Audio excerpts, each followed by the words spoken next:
하나님 말씀 신명기 24장 7절 말씀을 보겠습니다.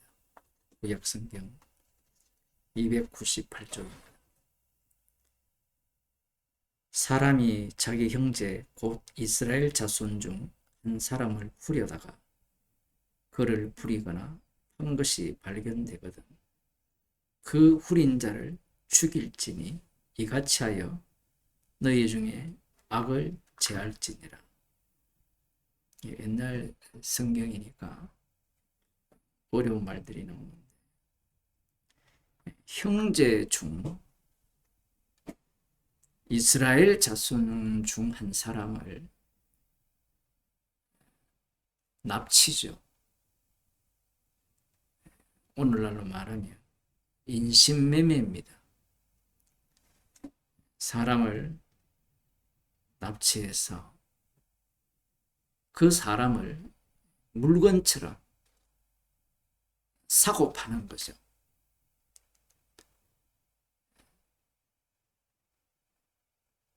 하나님께서는 이런 자를 오늘 본문에 보면 도둑이라 이렇게 말씀합니다. 이스라엘은 하나님의 백성이거든. 이러한 자를 죽이라. 그러면서 너희 중에 이런 악을 제하라 이렇게 말씀하셨습니다. 이러한 율법들을 선악을 아는 인간들이 보면 그렇지, 이스라엘은 이방 나라와 달라도 뭔가 달라야 하지 않느냐 이런 생각을 할 겁니다. 그런데 하나님께서 앞서 신명기 15장 이런 곳에 보면 종의 제도를 말씀을 하셨고요. 그리고 그 종의 값도 말씀을 하셨어요. 그것과 이것이 무엇이 상관이 있느냐 라고 한다면 관련이 있죠. 처음부터 종 제도를 하나님께서 허락하시지 않으시면 되잖아요. 약속의 땅에서는 절대 너희 형제 중 하나라도 종으로 삼아서는 안 된다. 그러면 죽인다. 이렇게 말씀을 하셨으면 좋을 텐데, 이방인들에 대해서 종을 삼는 것은 문제가 없지만 이스라엘 백성에 대해서 종을 삼는다면 안 된다라고 명하시면 좋은데, 돈을 주고 살 수도 있고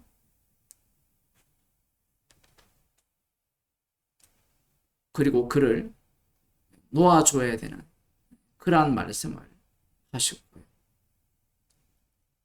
그러니 종을 한번 부려본 사람은 부려본 맛을 알죠. 그러면 그 종을 부릴 때 가능하면 돈이 안 되는 방향으로 부릴 수밖에 없습니다. 말씀을 듣는 우리들은요, 돈도 별로 없고 사람을 부릴 형편이 안 되기 때문에 거리가 멀지 모르지만 권력자들은 그렇지 않아요. 돈이 많은 사람들은 가능하면 권력과 함께 있다면 싼값에 부리려고 하고 가능하면 공짜로 부리려고 하죠. 얼마 전에도 사람을 인신매매해서 저기 전라도입니까? 소금 농장에 팔고 거기에서 가두어서 일시키는 그런 일들 오늘날에도 있거든요. 하나님께서 이방 풍속, 애굽의 풍습이나 가나안 땅의 풍습을 쫓지 말라고 하셨다면 이러한 노예 제도, 종의 제도를 쫓지 말라고 명하시면 좋은데 여기에 대해서는 하나님께서 금지하지 않으셨다라는 거예요. 우리는 오늘 본문을 보면서 그렇지, 인신매매를 하면 안 되지, 이것이 하나님 나라의 백성다운 모습이지 라고 생각할지 모르지만 앞서 말씀드린 바와 같이 근본적으로 이 종의 제도를 없애버렸으면, 없다고 하셨으면 문제의 원천을 제거할 거 아닙니까? 하나님은 그렇게 일을 안 합니다. 인간들이 꿈꾸는 세상은, 유토피아는 그러한 세상일지 몰라요. 그런데 언약의 나라는 언약을 보여주는 나라이기 때문에 금하는 것은 금하시고요, 허락하시는 것은 허락하시는 겁니다. 이것이 하나님의 방식이에요. 오늘 본문을 읽는 약속의 땅에 들어간 당사자들은 이 말씀을 들었을 때 누구를 떠올릴까요? 여러분들은 이 본문을 보면서 누가 떠오릅니까? 성경을 많이 읽은 사람은 금세 떠오르는 인물이 있죠. 창세기 37장을 한번 보겠습니다. 오늘 본문이 창세기 37장과 부딪히게 되거든요.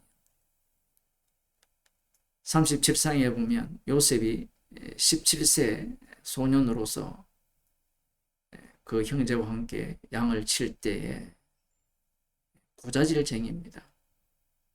그러니 형들이 미워하고요. 또 아버지가 베냐민도 있음에도 불구하고 요셉을 특별히 사랑하여서 채색옷을 입히니까 형제들이 더 싫어하죠. 그런 와중에 또 꿈을 꿉니다.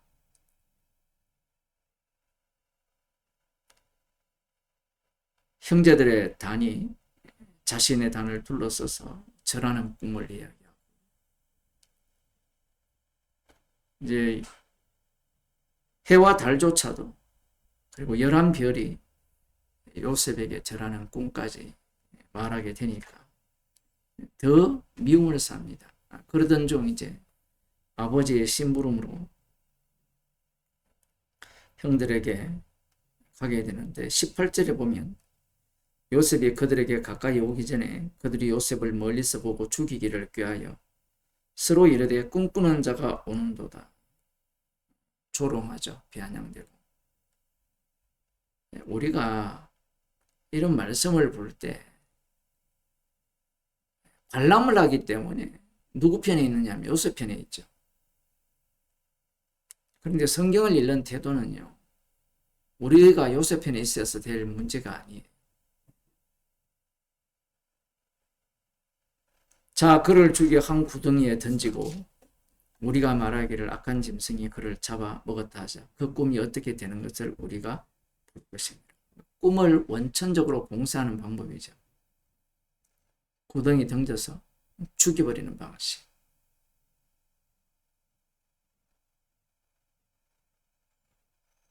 그러자 르우벤이 듣고 요셉을 그들의 손에서 구원하려 하여 가로되 우리가 그 생명은 상하지 말자.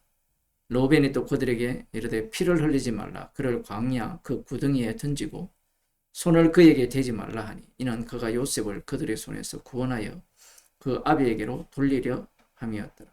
요셉이 형들에게 이르매 그 형들이 요셉의 옷 곧 그 입은 채색옷을 벗기고 그를 잡아 구덩이에 던지니 그 구덩이는 빈 것이라 그 속에 물이 없었더라. 그들이 앉아 음식을 먹다가 눈을 들어 본즉 한때 이스마엘 족속이 길라앗에서 오는데 그 약대들의 향품과 유황과 몰약을 싣고 애굽으로 내려가는지라. 유다가 자기 형제에게 이르되 우리가 우리 동생을 죽이고 그의 피를 언닉한들 무엇이 유익할까? 자, 그를 이스마엘 사람에게 팔고 우리 손을 그에게 대지 말자. 그는 우리의 동생이요 우리의 골육이니라 하며 형제들이 청종하였더라. 때에 미디안 사람 상고들이 지나가는지라. 그들이 요셉을 구덩이에서 끌어올리고 은 20개에 그를 이스마엘 사람들에게 팔매 그 상고들이 요셉을 데리고 애굽으로 갔더라. 여기에 보면 요셉이 밉죠. 미우니까 죽이려고 하다가 팔아먹는 그러한 사건이 나옵니다. 그런데 팔아먹은 그 요셉이 판자들을 구원합니다. 자신을 죽인 자를, 죽임 당한 자가 구원하는 그 역할을 감당하게 되죠. 그러면 이런 본문들을 어떻게 해석해야 되겠어요? 형제를 팔아먹어도 하나님께서 어쨌든 하나님의 언약, 아브라함과 이삭과 야곱에게 하신 언약을 이루시기 위해서 선하게 조치를 하지 않겠느냐. 이런 논리가 안 나올까요? 선악과를 먹은 자들은 반드시 이런 논리가 나오게 돼 있어요. 결론이 잘 돼 있으니까. 그게 무슨 문제냐? 이것이 이제 정당화될 가능성이 높죠. 물론 그 중에 양심 있는 사람들은 그렇게 하면 안 된다라고 할지 모르지만 이러한 어떤 조상들의 그 이력이 있는 상황에서 형제를 하는 자를 죽여라 이렇게 말씀을 하시는 거예요. 그러면 앞부분에 나오는 창세기 사건을 어떻게 봐야 돼요? 그걸 악하다고 봐야 되죠. 문제는 율법을 왜 주셨느냐라고 하면 율법을 주신 이유는 악함을 드러내기 위해서예요. 이미 선악과를 먹었기 때문에 인간들은 율법이 목적하는 바 십자가 지신 예수님이죠. 거기에 대해서는 고려하지 않습니다. 포로로 잡혀 돌아가고 돌아온 이후에도 그 느헤미야 5장을 보면 여전히 형제들을 종으로 부리고 있는, 억압하고 있는 그런 모습을 보이는데 그것 때문에 포로로 잡혀갔는데 돌아와서도 여전히 이러한 어떤 모습을 보입니다. 그러나 느헤미야를 통하여서 그들을 놓아주지만 금세 예레미야에서 마찬가지죠. 금세 또 노예로 삼는, 종으로 삼는 그러한 짓을 슴슴치 않은데 예수님이 오셨을 때는 그들이 어떻게 살았느냐. 바울의 고백을 보면 바리새인 중에 바리새인으로서 율법의 의로는 흠이 없게 살았다라고 하니까 이러한 형제를 사고 파는 이러한 일은 하지 않았다라고 볼 수 있죠. 그런데 예수님께서 선택한 12 중 한 사람인 이 가룟 유다가 예수님을 팝니다. 마태복음 26장을 한번 볼까요?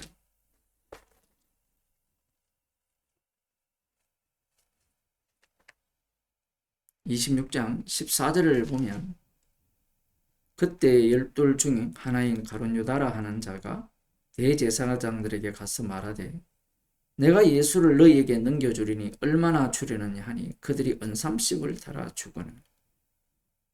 요 시점이 어떤 시점이냐 하면 앞서 값비싼 향유를 예수님께 부어버리니까 제자들이 엄청나게 분노를 발산합니다. 아깝다는 거죠. 왜 허비하느냐는 거예요. 그 값비싼 그 향유를 팔아서 가난한 자들에게 줄 수 있게끔 이렇게 말을 해요. 효용성이죠. 예수님은 여기에 대해서 나의 장례를 준비한다라고 하면서 칭찬을 하는데 모든 제자들이 이 행위에 대해서 분노를 표했습니다. 이들의 관심이 어디 있느냐라는 거예요. 예수님은 십자가 지셔버리면 이 땅에서는 사라지거든요. 십자가 지신 분은 이 땅에서 필요 없는 분입니다.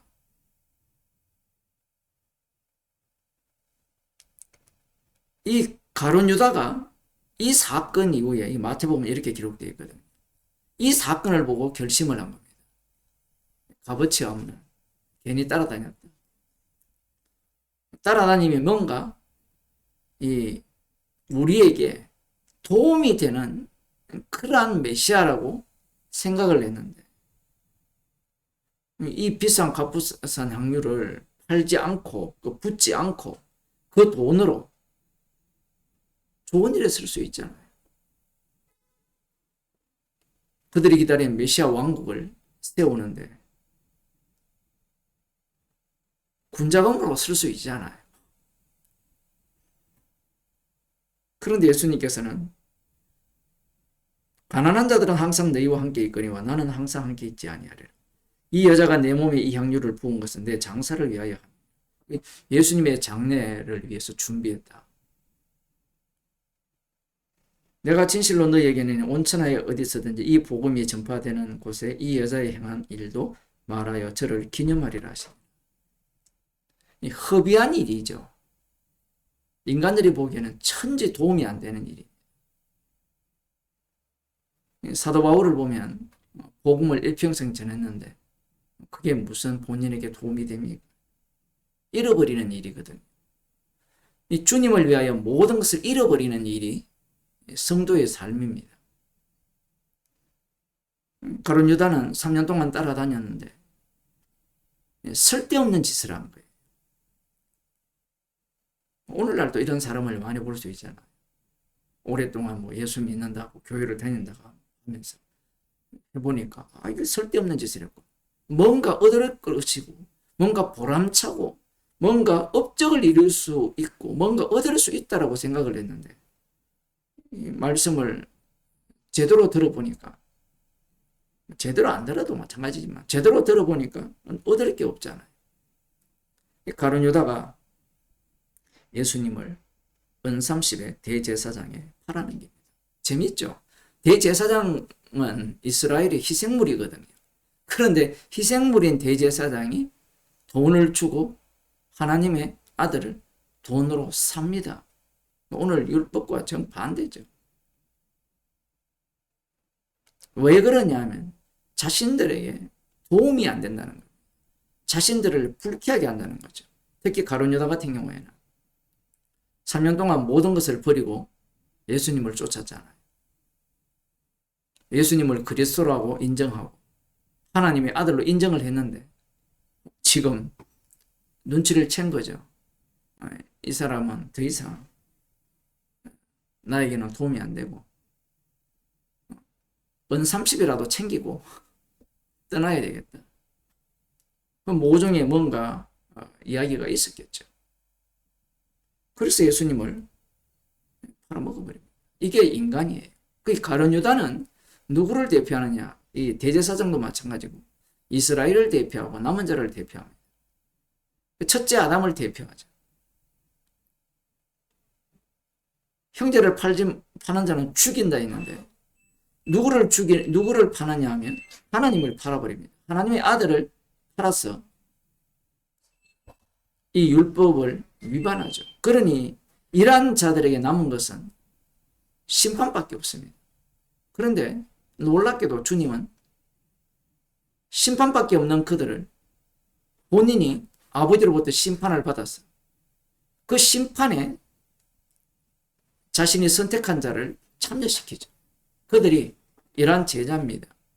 그들을 예수님과 함께 죽이시고 다시 살리셔서 그 피의 공로로 그들을 구원하시는 거예요. 오늘 본문 말씀을 지킬 인간들은 없습니다. 모든 인간은요, 하나님의 아들을 팔아먹는 인간이에요. 그러한 죄인을 주님께서 자신의 피로 용서하시고 그 피공로를 전가하는 주님의 정인으로 우리를 만드신 겁니다. 기도하겠습니다. 하나님 아버지,